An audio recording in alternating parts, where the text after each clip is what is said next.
तो नीम हकीम खतरे जान के चक्कर में नहीं, और गूगल बाबा अपने सर्च करके जो मेडिकेशन सेल्फ मेडिकेशन करते हैं जो बहुत घातक है। आपके पास पैसा का प्रॉब्लम है, सरकारी नज़दीकी अस्पताल है, वहाँ जाएं। कि कई बार हम लोग हेल्थ स्वास्थ्य का बारे में जांच नहीं कराते हैं। अब पहले से हमें कोई बीमारी है ये नहीं पता चलता है। जब भी बच्चा अगर बाहर से आए और आपको लगता है कि उसको फीवर है, तो पहला तो कम से कम उसको क्या कीजिए कि हम लोग पन्ना वगैरह बना के, जो आम का पन्ना आता है वो दिया जा सकता है, या मौसमी फल। डॉक्टर तय करते हैं कि फीवर हुआ तो क्यों हुआ, क्योंकि आम आदमी बोलता है वायरल है। आप कैसे जान सकते हैं कि वायरल है कि बैक्टीरियल है कि क्या है? क्योंकि सुबह के टाइम में अगर आप कोशिश करें कि 8-12-4-8 बजे नाश्ता, 12 बजे भोजन, 4 बजे भूजा या कुछ भी हल्का सा स्नैक्स आप ले सकते हैं, और रात में सोने से 2 घंटा पहले आपको खाना होगा। 8 बजे रात तक खाना खा लें। पेट में गैस बनता है तो ठंडा दूध लें। कोशिश करें कि आपका डीप फ्राई वाला खाना अभी न खाएं। घर से जब भी बाहर निकलें तो पूरा पानी पिएं। जय हिंद, नमस्कार। मेरा नाम अनूप नारायण सिंह है और आप सच टॉक्स को देखना प्रारंभ कर चुके हैं। महीना अप्रैल का है और गर्मी इतनी ज्यादा है कि दोपहर में पटना के सड़कों पर वीरानी छा जा रही है। गर्मी बढ़ी है तो लोगों की परेशानियां भी बढ़ी है और बुखार हो रहा है, लू लग रहा है, लोग कई तरह की बीमारियों से ग्रसित हैं। और आपके ही समस्याओं के समाधान के लिए आज स्टूडियो में हमने बुलाया है बिहार के चर्चित physician doctor Rana SP Singh को। कई सारे सवाल होंगे आम आदमी से जुड़े हुए और उसका निदान भी बताएंगे। सर, सबसे पहले स्वागत। जी नमस्कार, मेरा नाम डॉक्टर राणा एसपी सिंह है, फिजिशियन हूँ। बोरी किनाल पटना में मैं बैठता हूँ। और आज हम लोग बहुत ज्वलंत मुद्दा है, चूँकि अभी गर्मी के टाइम भी है, पर्व के टाइम भी है, जो अभी रामनवमी चल रहा है, और उसके में अभी जो है बहुत सारा फास्टिंग वगैरह भी लोग कर रहे हैं। तो इसमें हम लोग देखेंगे कि क्या क्या करना होता है। अभी अगर जो भी पहला तो हम लोग गर्मी से शुरू कर रहे हैं कि अभी ज़्यादातर जो अभी केसेस हम लोग के पास आ रहा है कि लू लगने का जो है, जिसको हीट स्ट्रोक कहा जाता है। तो वैसे स्थिति में क्या होता है कि एक आम बच्चों को जब भी स्कूल भेजें तो कोशिश करें कि पूरा पानी उसको पिलाएं, ज़्यादा फ्रूट्स वगैरह दें।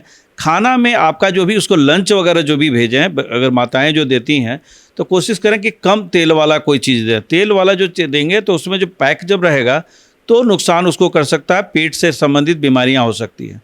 और कभी भी जो उसको शिकंजी टाइप से बना के भी आप उसको दे सकते हैं उसको बॉटल में, कि वो पानी वहाँ से जब जाए तो वो पानी पीता रहे।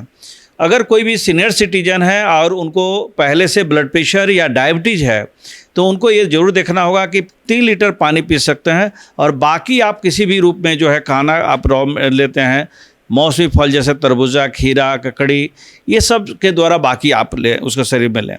कोशिश करें कि आपका डीप फ्राई वाला खाना अभी ना खाएं अभी गर्मी के टाइम में। और उसके साथ साथ ये ज़रूर इसका ख्याल रखें कि आपका खाना में ब्रेक जरूर होना चाहिए, उसका रखें। घर से जब भी बाहर निकलें तो पूरा पानी पिएं। और उसके साथ साथ एक कपड़ा जो है आप हल्की कपड़ा रहे जो आपका बॉडी को एब्जॉर्ब करे, शरीर को ढका रहे। और ज़्यादातर कोशिश हो तो सूती का कपड़ा हो तो ज़्यादा अच्छा है। माताएं जो हैं जो बाहर निकलती हैं या वर्किंग लेडी हैं जो काम करती हैं, उनको भी ज़रूर इसका ख्याल रखें कि वो लोग खाना ढंग से नहीं खा पा रही हैं। अभी मैं देख रहा था मेरे क्लिनिक में एक पेशेंट आया, वो बोल रही है कि सर वो खाना जो है कभी 12-1 बजे तक खाती हैं, सबको खिलाने के बाद पूजा करके। तो ये तरीका गलत है। अगर आपका पूजा पाठ है तो कम से कम कोशिश करें कि सूर्योदय से पहले जगें। अगर अपना शौचक्रिया फ्रेश होने के बाद से आप थोड़ा सा वॉक कर लें, टहल लें, योगा कर लें, और उसके बाद से पहला नाश्ता वगैरह बना के नहा धोवा के पहले उनको खिला दें और आप लोग भी खा लें।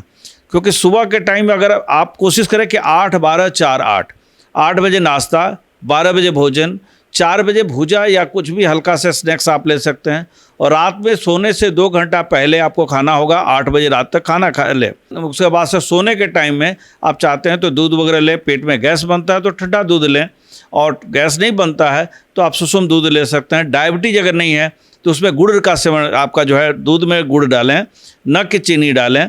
और डायबिटीज है तो फिर आप वो बिना गुड़ का भी आप दूध ले सकते हैं। डॉक्टर साहब, लेकिन एक चीज़ आपको बीच में रोकेंगे कि अभी देखिए गर्मी का सीजन है और सबसे ज़्यादा जो पीड़ा है छोटे बच्चों का है। स्कूल खुल गया है, बच्चे सुबह 7 बजे स्कूल जाते हैं तो जाहिर सी बात है कि जो नाश्ते का उनका ऐसे दैनिक दिनचर्या रही होगी उससे कम खाते हैं, फिर स्कूल जाते हैं, उधर से दोपहर में लौटते हैं और बच्चे जो हैं वो बुखार से पीड़ित हो रहे हैं। तो ऐसी परिस्थिति में क्या करें?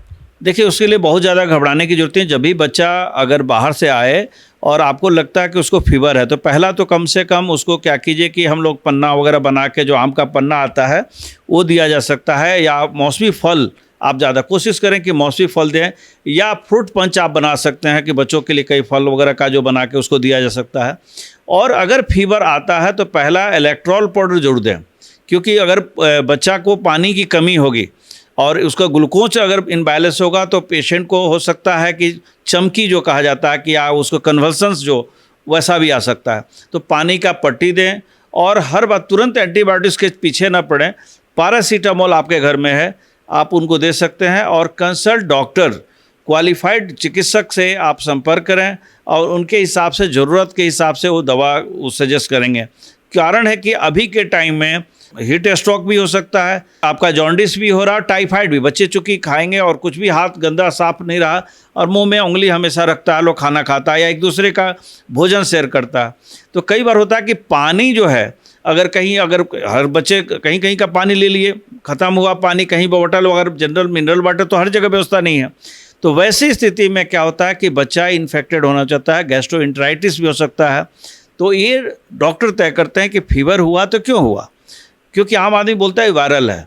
आप कैसे जान सकते हैं कि वायरल है कि बैक्टीरियल है कि क्या है। अगर हीट स्ट्रोक रहेगा तो आप इलेक्ट्रॉल पाउडर दें, पैरासीटामोल देंगे और ओआरएस का घोल पूरा देंगे, उसका जो है ठीक हो जाएगा।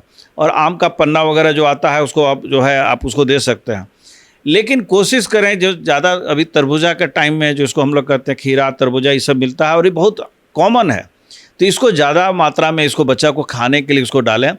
और मैदा से बना हुआ चीज़ ना दें। जैसे आजकल एक चलन हो गया है कि हम लोग खाना जो है कुछ भी बच्चों को वैसा दे रहे हैं कि जो है आजकल ज़्यादा चला हुआ है, जो हमारे पास जो केसेस आते हैं तो ज़्यादा मोमोज है, चाउमीन है, या आप अलग अलग नूडल्स वगैरह दे रहे हैं, तो ये ना दें। बार बार कहता हूँ हर पेशेंट को कि उनके बच्चों के माँ को कि आप लोग कोशिश करें कि उसको अलग अलग खाना का जो है कुछ बनाएं कि उसको अच्छा लगे, लेकिन ऑयली फ्री, अभी ऑयल ना रहे उसको, और उसको किसी भी प्रकार से तरल पदार्थ उसको ज़्यादा दें।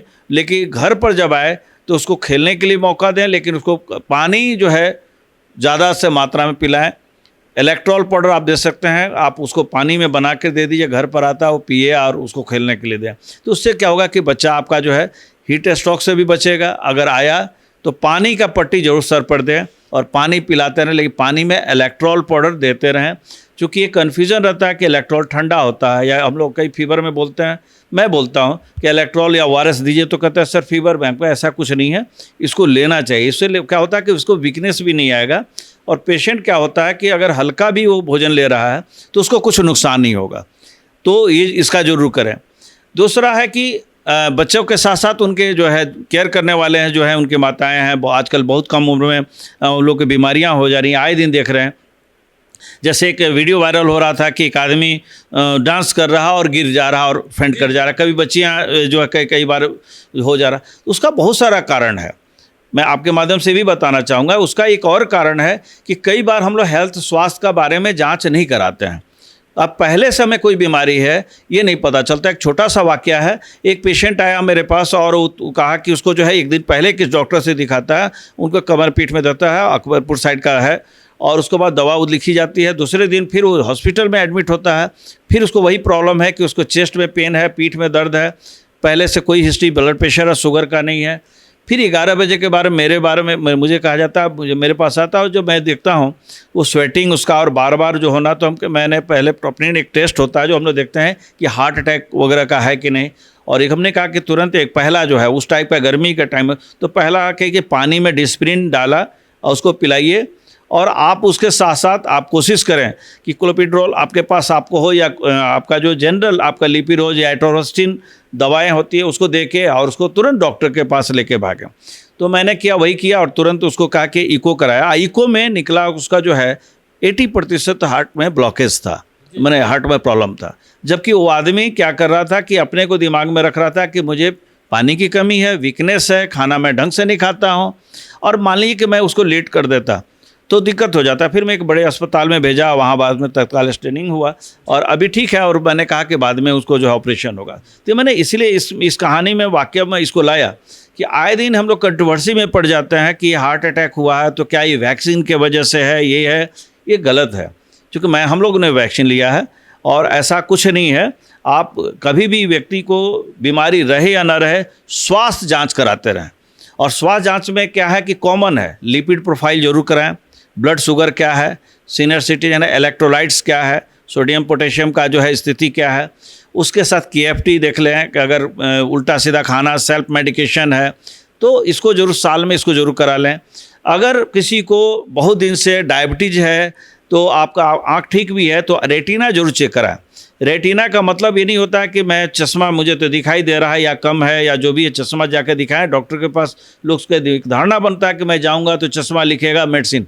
रेटिना में हम लोग देखते हैं कि रेटिनोपैथी हो रहा है कि नहीं, और रेटिना जब डैमेज करेगा तो उससे पहले अगर पता चल जाता है तो क्या होता है कि इलाज दवा से हो जाएगा, नहीं तो फिर वो महंगा इंजेक्शन और बहुत सारा प्रक्रिया से गुजरना पड़ता है। तो यानी कि एक छोटी सी पहले अगर इसको जांच करा लिया जाए तो ये होगा। दूसरा है कि अगर जिसको डायबिटीज़ है और पानी कम पी रहा है, और वैसी स्थिति में क्या होता है कि पैर में क्रैम्प हो रहा है, उसको पैर में सूजन होना शुरू हो गया, अब आप क्या किया कि पेन किलर खा लिया, तो नुकसान है। और ख़ासकर गर्मी में, क्योंकि गर्मी के टाइम में हम लोग को क्या होता है कि अगर AC में बैठे हुए हैं तो उसमें भी पानी, बॉडी से पानी निकलता रहता है जो पता नहीं चलता है, और या नहीं तो धूप में आ रहे हैं उसमें भी पानी निकलता रहता है, पता नहीं। काफी जानकारी आपने दे दी। चलते चलते आखिरी सवाल, इन तमाम एहतियातों के बावजूद गर्मी में किसी को लू लग जाता है, बुखार हो जाता है, धड़कन बढ़ जाती है, बेचैनी हो जाती है, तो एक चिकित्सक होने के नाते आप क्या सलाह दें? डरे नहीं। पहला जो है घरेलू उपचार है कि पानी और इलेक्ट्रोलाइट्स ये सब दें, और कभी भी उसमें जब भी हो तो नीम हकीम खतरे जान के चक्कर में नहीं, और गूगल बाबा अपने सर्च करके जो मेडिकेशन, सेल्फ मेडिकेशन करते हैं जो बहुत घातक है, ये ऐसा न करें।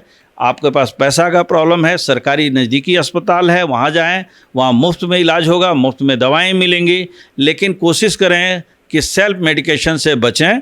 पहला काम, जिसको भी लू लगे, पानी, जितना तरल पदार्थ उसको आप दे सकते हैं, पानी का पट्टी दें, बच्चा को उसका कपड़ा ढकें, शरीर को पोंछें, हल्का लिक्विड जो है, जो भी तरल पदार्थ आपको जो दे सकते हैं खाने के लिए वो दें, और नज़दीकी कोई भी अस्पताल में जाकर उसको चेकअप करा लें। चलिए, बहुत बहुत धन्यवाद डॉक्टर राणा SP सिंह जी इस पूरी जानकारी के लिए। हाँ, आप क्या सोचते हैं इस पूरे साक्षात्कार के बारे में? कोई सवाल भी हो तो आप कमेंट बॉक्स में भेज सकते हैं।